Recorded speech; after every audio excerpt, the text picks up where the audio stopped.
Assalamualaikum warahmatullahi wabarakatuh. Alhamdulillah, segala puji bagi Allah. Kita aturkan pada ilahi Robbi, karena pada kesempatan ini kita masih diberi kesempatan untuk belajar bersama kembali, mempelajari materi yang kemarin sudah kita bahas sedikit terkait dengan bagaimana kita bergaul agar terhindar dari perbuatan zina.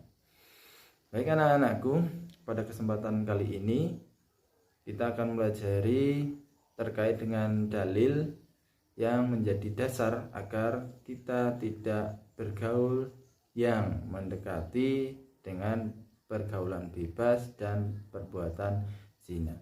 Baik, langsung saja kita masuk ke dalam materi.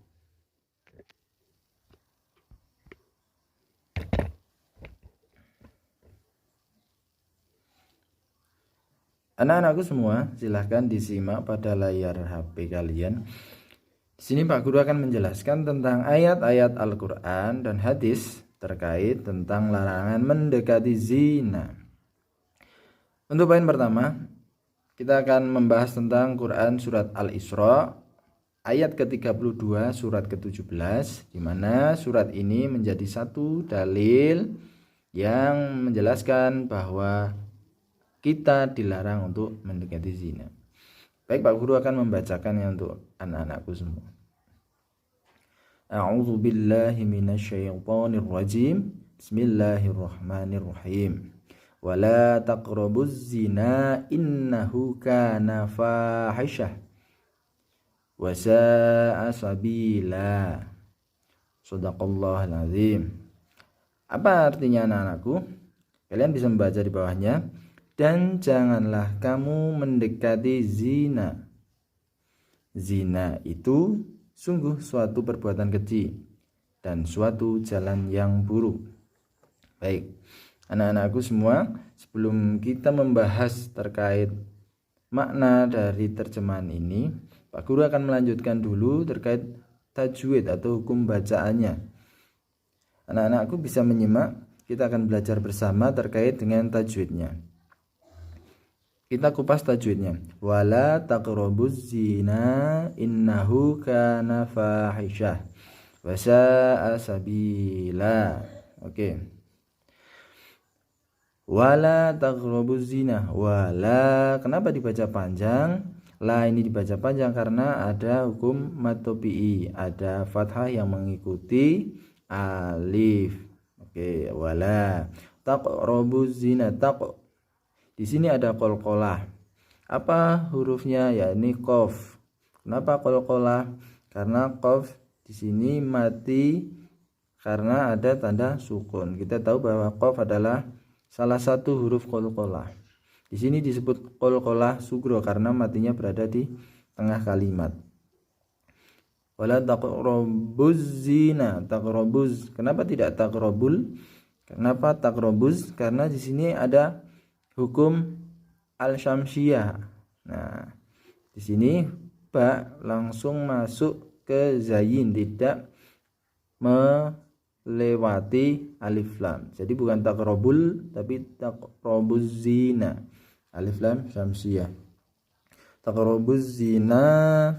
Nanya dibaca panjang karena apa? Ada hukum mad jaiz. Di sini ada matobi'i. Matobi'inya mana? Ini matobi'i. Ada fathah berdiri bertemu alif.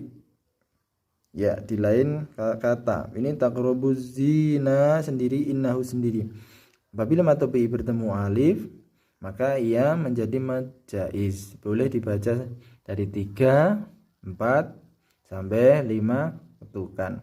Wala taqrabuz zina innahu, inna dibaca mendengung karena ada nun bertasdid, yakni hukumnya adalah gunnah. Innahu na fa dan fa ini sama hukumnya, yakni mad tabi'i karena ada fathah yang mengikuti alif. Nih, fa hukumnya adalah mad tabi'i, dibaca satu alif atau 2 harokat. Fa fahisyah. Ini dibaca ha. Tak marbutoh ketika dia dibaca waqaf seolah berubah huruf menjadi ha. Jadi bukan fahisat. Lain lagi kalau tak marbutoh dia menjadi ha. Baik.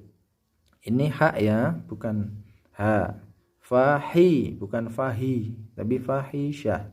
Baik. Kita lanjut. Wasa'a sabila. Wasa'a. Nah, di sini ada mad tabi'i, fathah mengikuti alif. Tapi ingat di bawah, di belakangnya ada hamzah yang mengikuti. Maka hukum bacanya adalah mad wajib muttasil. Mad wajib dia harus wajib dibaca 5 harokat. Wasa'a. Berbeda dengan ini ya. Berbeda dengan yang taqrabuz zina, ini mad jaiz, sedangkan ini adalah mad wajib. Wasa'a. Kemudian wasa'a sabi. Sabi ini mad tabi'i. Kenapa? Ada kasroh yang mengikuti ya sukun, dibaca 2 harokat. Sabilan. Kenapa dibaca sabila Pak Guru? Karena ketika dibaca waqaf berhenti, maka fathah tanwin ini turun separuh, maka ia menjadi dibaca panjang, menjadi mad tabi'i yang dibaca akhir. Jadinya dinamakan mad aiwad. Wasa'a sabila, bukan sabilan, tapi sabila begitu. Oke, seperti itu ya anak-anakku. Kita baca sekali lagi. A'udzu billahi minasy syaithanir rajim. Bismillahirrahmanirrahim. Wala taqrabuz zina innahu kana fahisyah wa sa'a sabila. Shadaqallahul azim. Dan janganlah kamu mendekati zina. Zina itu sungguh suatu perbuatan keji dan suatu jalan yang buruk. Oke, tajwidnya kita sudah. Kita beralih ke kandungan. Nah, tadi tajwid sudah, sekarang kandungan. Silakan disimak pada layar. Pak Guru akan membacakan kandungan atau isi pokok dari ayat yang sudah kita baca tadi, yakni Quran surat Al-Isra ayat 32, surat ke-17. Secara umum, Quran surat Al-Isra ayat 32 mengandung larangan mendekati zina serta penegasan bahwa zina merupakan perbuatan keji dan suatu jalan yang buruk. Jadi ini secara umum ya. Quran surat Al-Isra ayat 32 itu adalah dalil yang melarang untuk mendekati saja tidak boleh, apalagi melakukan, serta penegasan bahwa zina merupakan perbuatan keji. Nah, ini zina termasuk perbuatan keji dan suatu jalan yang buruk, jalan yang sangat buruk. Allah secara tegas memberi predikat terhadap perbuatan zina melalui ayat tersebut sebagai perbuatan yang merendahkan harkat, martabat, dan kehormatan manusia. Ini secara tidak langsung Allah menjelaskan secara tegas bahwa memberikan predikat pada orang yang berbuat zina dengan predikat bahwa mereka adalah orang yang sangat rendah. Apa yang rendah? Harkat, martabat, dan kehormatannya. Kenapa bisa seperti itu? Seharusnya manusia dibekali akal, dia bisa berpikir, dia bisa berbuat, dia bisa membedakan mana perbuatan yang baik, mana perbuatan yang buruk. Tapi layaknya hal ini mereka malah mendekati melakukan perbuatan zina. Dianggap akal yang mereka miliki tidak digunakan secara baik. Sedangkan apa-apa yang digunakan tidak beserta akal, biasanya dia cenderung akan menjerumuskan.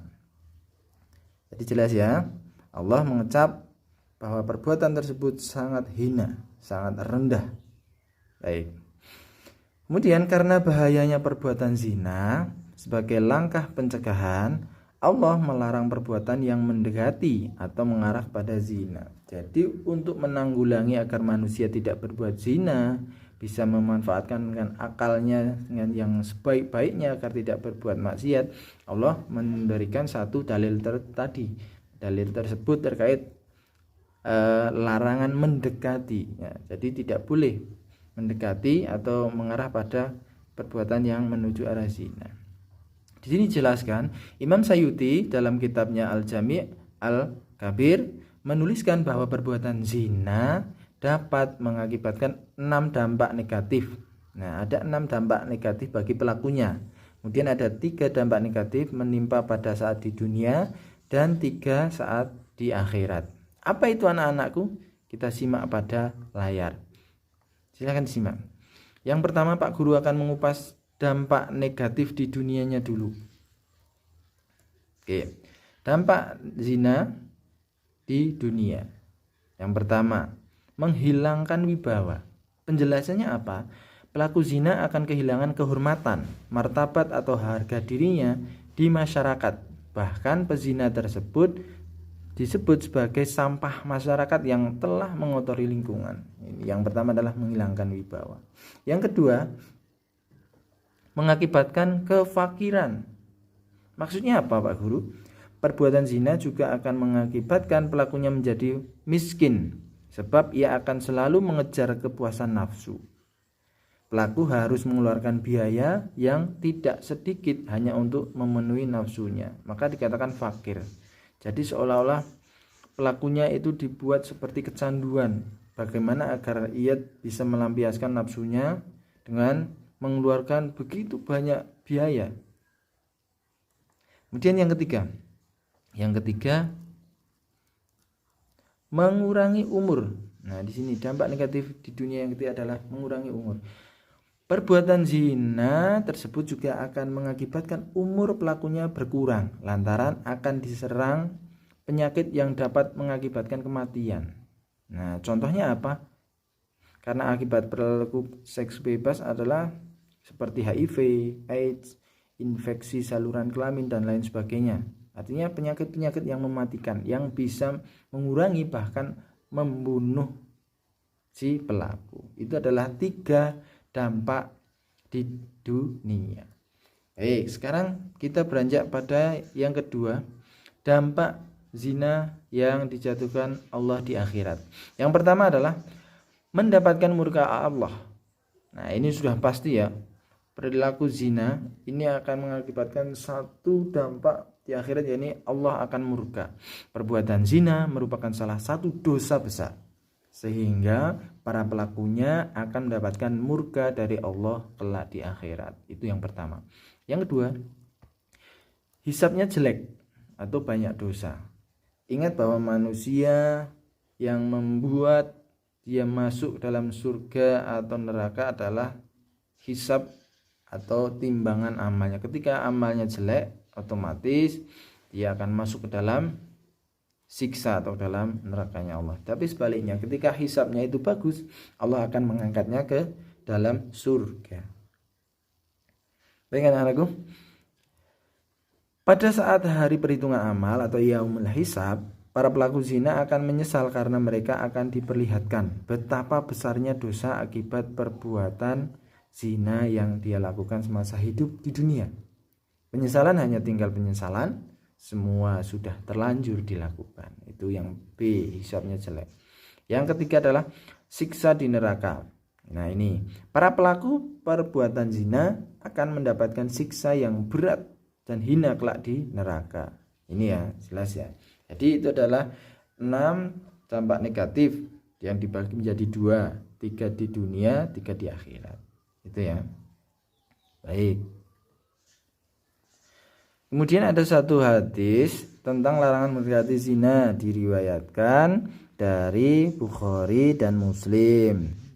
An Jabir bin Abdullah qala Rasulullah sallallahu alaihi wasallam, wa man kana yu'minu billahi wal yaumil akhir wala takhluwanna bi amratin laisa ma'ahadu mahramin minha fa inna salisahuma syaitan. Rawahul Ahmad. Baik anak-anakku, jadi maksudnya itu apa? Hadis ini menjelaskan bahwa barang siapa beriman kepada Allah dan hari akhir, maka janganlah berdua-duaan dengan wanita yang tidak bersama mahramnya, karena yang ketiganya adalah setan. Nah, ini diriwayatkan oleh Ahmad. Maksudnya apa? Jadi jelas kita dilarang berdua-duaan, apalagi dengan seorang wanita yang bukan mahramnya, yang bukan muhrimnya, yang tidak ada hubungan darah dengan kita. Karena apa? Yang ketiganya adalah setan. Setan akan selalu berbisik, akan selalu menggoda, menjerumuskan orang yang berdua-duaan yang bukan dengan muhrimnya. Jadi jelas ya anak-anakku, ini adalah dua dalil terkait dengan larangan mendekati zina. Baik, seperti itu pertemuan pada kali ini. Semoga materi yang kita pelajari ini memberikan manfaat. Kita sambung kembali pada pertemuan yang akan datang. Pak Guru akhiri, billahi taufik wal hidayah. Assalamualaikum warahmatullahi wabarakatuh.